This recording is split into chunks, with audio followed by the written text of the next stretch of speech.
Hello बच्चों, आज हम 2023 में जो राजीव गांधी नवोदय विद्यालय कक्षा 6 का जो प्रवेश परीक्षा के लिए जो एंट्रेंस एग्ज़ाम हुआ उसका प्रश्न पत्र हल करने वाले हैं। प्रश्न पत्र इस प्रकार रहता है, जैसे इसमें 100 प्रश्न दिए रहते हैं, 2 घंटे का रहता है। इसमें 1 से लेकर 25 तक हिंदी के प्रश्न रहते हैं और 26 से लेकर 50 तक गणित के। तो आज सबसे पहले हम पहली वीडियो में हिंदी और गणित के सारे प्रश्नों को हल करने वाले हैं। चलिए स्टार्ट करते हैं। सबसे पहले हम हिंदी का प्रश्न हल करते हैं, जो हिंदी के जो प्रश्न पूछे गए थे। पहला प्रश्न देखिए, हिंदी भाषा की लिपि है। तो हिंदी भाषा की जो लिपि है वो देवनागरी लिपि है, ठीक है, गुरुमुखी पंजाबी है। इसी प्रकार क वर्ण का उच्चारण स्थान क्या है, तो ये है कंठ।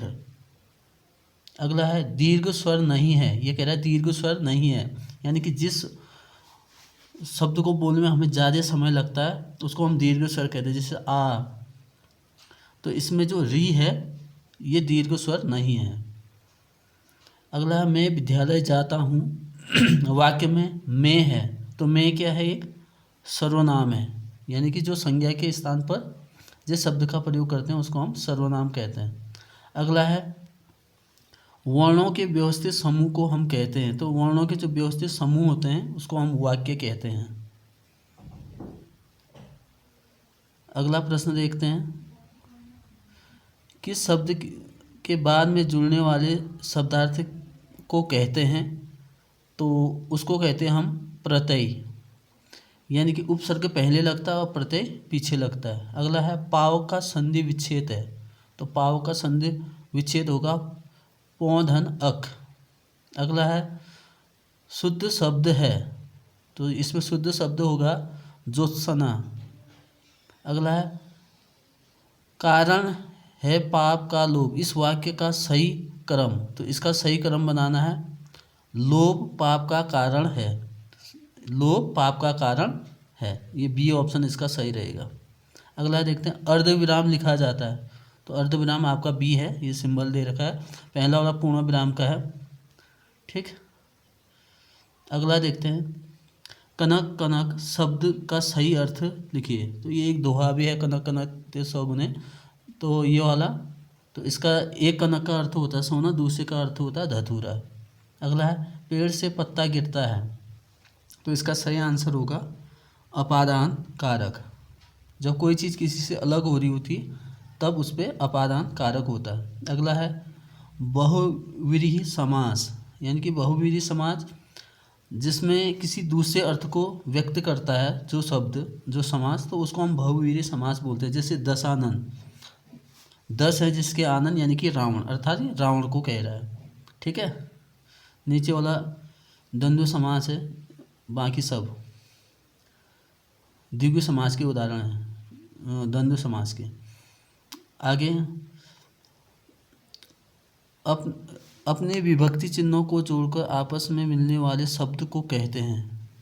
जो विभक्ति चिन्हों को जोड़कर बनने वाले शब्द को कहते हैं तो हम उसको कहते हैं समास। अगला है जो जानने को उत्सुक है उसके लिए एक शब्द है, तो वो होगा जिज्ञासु। अगला प्रश्न देखते हैं, आरोह का विलोम होगा अवरोह, ठीक है। लोचन नेत्र जिसको बोलते हैं, नयन भी बोल सकते हैं, तो इसका नयन सही होगा। अगला है आग बबूला होना, बहुत आसान है, तो क्रोधित होना होगा। अगला अक्षर त्र ज्ञ, ये तीनों हैं, ये संयुक्त व्यंजन है। अगला है सम्राट शब्द का स्त्रीलिंग है, तो बी ऑप्शन इसका सही होगा सामग्री, ठीक है। आगे है ये पैराग्राफ दिया है, इसको पढ़ने के बाद इस पैराग्राफ को पढ़ने के बाद इसके नीचे दिए गए प्रश्नों के उत्तर देने हैं। तो इसका पहला है आंसर होगा सरस्वती पूजा कब होती है, तो ये बसंत पंचमी को होती है। विद्या और ज्ञान की देवी को सरस्वती कहते हैं। हंस प्रतीक है, ये सत्यासत्य निर्णय का है, जो हंस होता है इसमें। आगे देखते हैं जीवन को मधुर और सरस बनाने में सहायता, तो ये करता है संगीत, ठीक। अगला है किन से अच्छे विचार और ज्ञान पाने की प्रार्थना करनी चाहिए, तो माँ सरस्वती से या सरस्वती माता से। तो ये थे हिंदी के 25 प्रश्न। अब हम देखते हैं मैथमेटिक्स के।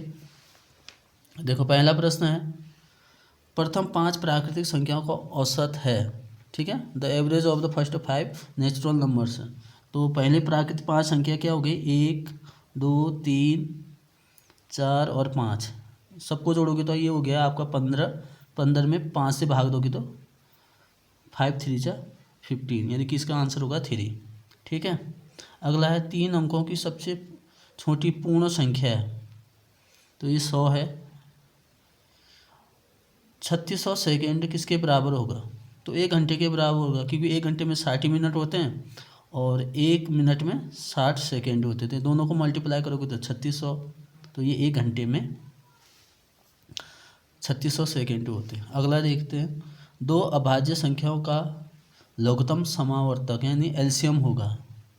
जैसे मान लिया जाए 2 संख्या लेते हैं अभाज्य संख्या, जैसे 3 और 5 ले लिया, तो इसका एलसीएम आपको क्या करना पड़ेगा, इसका मल्टीप्लाई होगा, यानी कि उनका गुणनफल होगा 3 गुणा 5, 5 या 15, यानी कि 3 5 जा 15। तो इसका आंसर होगा आपका सी वाला। ठीक, आगे देखते हैं, रोमन अंक में लिखना है। तो ये क्या होगा आपका एक्स सी, यानी कि ये हो गया 90 प्लस 2i दे रखा है तो 92, तो इसका 92 होगा। अगर हाँ, अगर सी एक्स दिया होता तो फिर ये 100 पहले आता, उसके बाद एक्स 110 हो जाता है इस तरह से। आगे देखते हैं प्रश्न, ये कह रहा है 300 विद्यार्थियों में से 120 लड़कियां हैं और शेष लड़के हैं, लड़कों का प्रतिशत क्या होगा।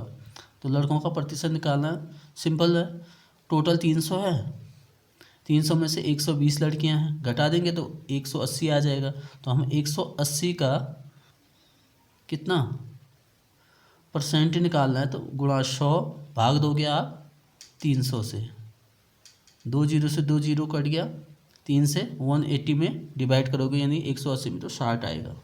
ठीक है, अगला प्रश्न है, निम्न में सबसे बड़ी भिन्न है। तो सबसे बड़ी भिन्न अगर मान लिया जाए उसके अंश बराबर होते हैं, जैसे 1 1 1 सबके अंश हैं, अगर अंश बराबर हो तो जिसका हर सबसे छोटा होगा वही भिन्न सबसे बड़ी होगी, तो 1/2 सबसे बड़ी होगी। अगला प्रश्न है 35 वाला, 55 अंश में क्या जोड़ें कि वह एक समकोण बन जाए, क्योंकि समकोण 90 अंश का होता है, 90 में हम 55 घटाएंगे तो आपका 35 आ जाएगा। ठीक, इसका तो आंसर होगा आपका 35। आगे प्रश्न देखते हैं, आगे प्रश्न है, किसी संख्या को 6 से भाग देने पर भागफल 7 आता है तो शेष 3 आता है, तो वह संख्या क्या होगी। ठीक है, भाज्य बराबर भाजक गुणा भागफल प्लस शेषफल, तो सीधे सीधे हो गया आपका कितना 6 गुणा 7 धन 3, 7 6 42 प्लस 3 45, तो इसका आंसर होगा आपका 45। आगे बात करते हैं, 1 रुपये और 25 पैसे का अनुपात कह रहा है, तो पहले कन्वर्ट कर देंगे इसको, 1 रुपये है तो इसको पैसे में, तो 100 पैसे ये हो गए और इसका अनुपात 25 पैसे, तो इसको काट दो 25 चौको 100, यानी कि 4/1 यानी कि 4:1, ये आंसर इसका सही होगा। अगला प्रश्न है, 2 अंकों की सबसे छोटी संख्या तथा 3 अंकों की सबसे बड़ी संख्या का गुणनफल। तो 2 अंकों की सबसे छोटी संख्या 100 हो गई, सॉरी 2 अंकों की सबसे छोटी संख्या 10 होगी और 3 अंकों की सबसे बड़ी संख्या 999। अगर इसमें 10 से गुणा करोगे तो ये आ जाएगा आपका 9990, तो ये आपका ये वाला आंसर सही होगा, डी वाला। अगला प्रश्न देखते हैं, ये कह रहा है नंबर दे रखा है 28 30 7 में 8 का स्थानीय मान और प्रत्यक्ष मान यानी फेस वैल्यू की बात कर रहा है।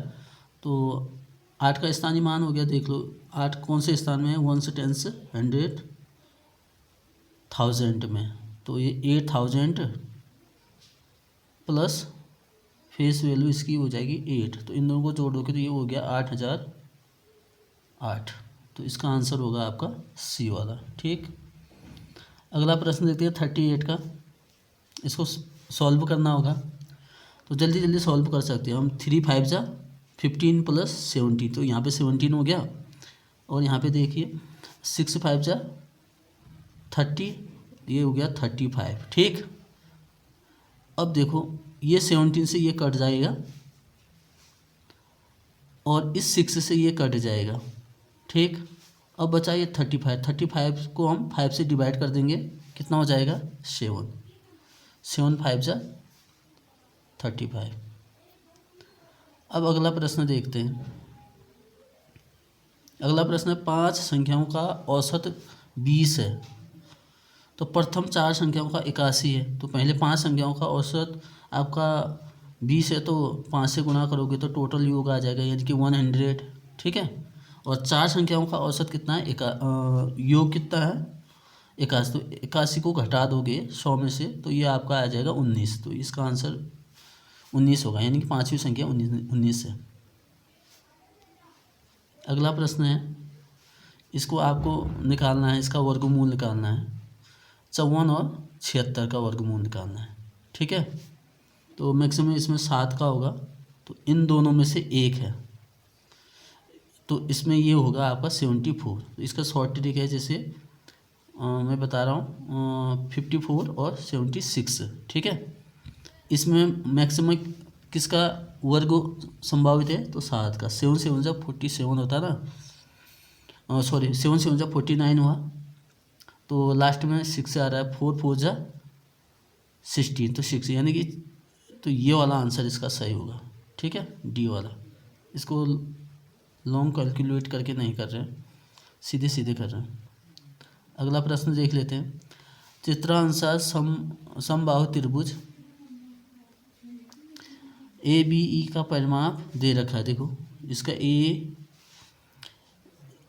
बी ई का परिमाप दे रखा है 15 है, तो ए बी सी डी का परिमाप बहुत इजी है, क्योंकि समबाहु त्रिभुज है तो 3 की 3 भुजाएं बराबर होंगी, तो टोटल परिमाप कितना है 15 है, तो तीनों को जोड़ के 15, यानी कि तो एक भुजा कितना होगा 5। तो ये भी 5 हो गया, ये भी वर्ग है, तो 5 5 5। तो आपको वर्ग का ए बी सी डी का पूछा है, तो ये क्या होगा 5 के ये 4 के 4 जोड़ दो, यानी वर्ग का परिमाप क्या होता है 4 गुणा भुजा 5 को 20। तो इसका आंसर होगा आपका 20। ठीक, अगला प्रश्न देखते हैं। एक पुस्तक का अंकित मूल्य 75 रुपये है।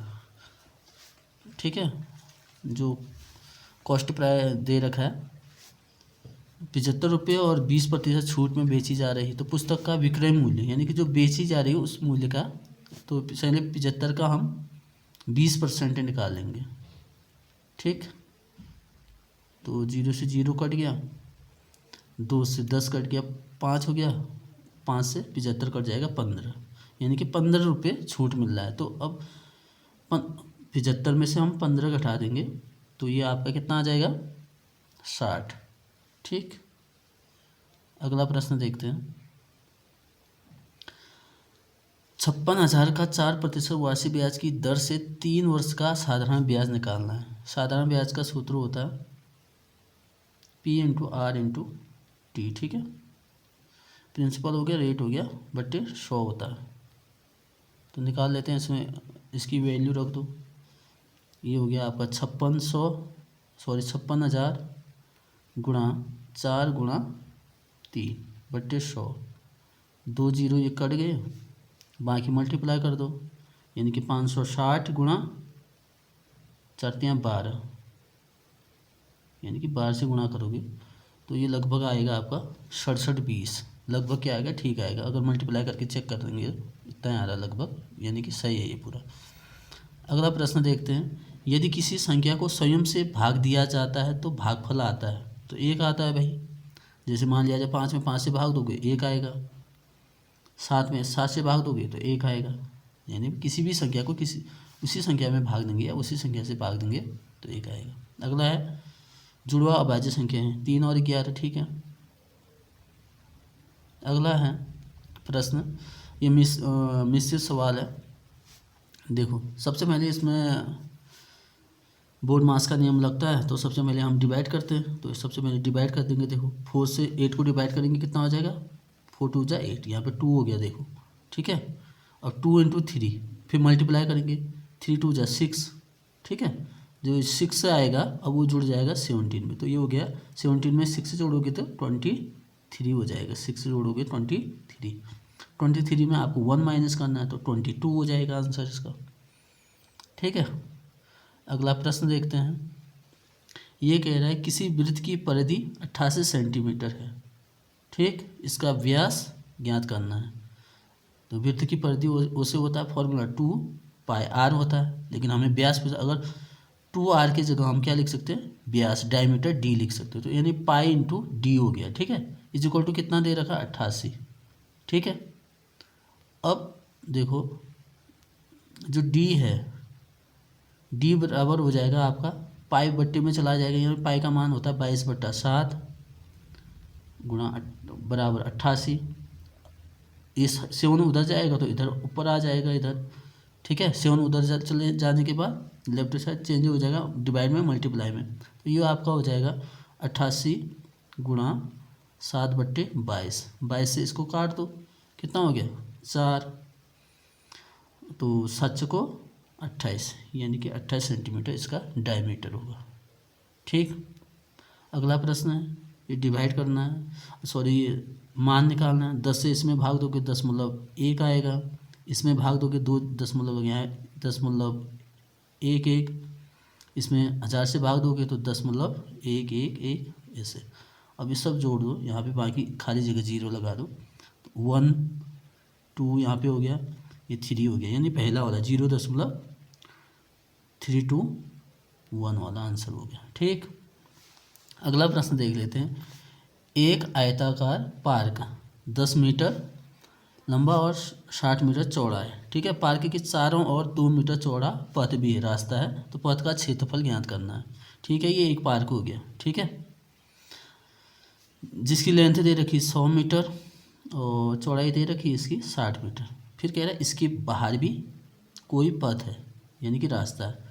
अगर हम यहाँ से 2 मीटर, यहाँ से 2 मीटर, ठीक है, यहाँ से भी 2 मीटर, यहाँ से भी 2 मीटर, तो अगर हम बाहर वाली की बात करें तो यहाँ इसकी लेंथ बढ़ जा रही है। देखो चौड़ाई कितनी बढ़ जाएगी, 60 थी तो 2 यहाँ 2 यहाँ, यानी कि 64 64।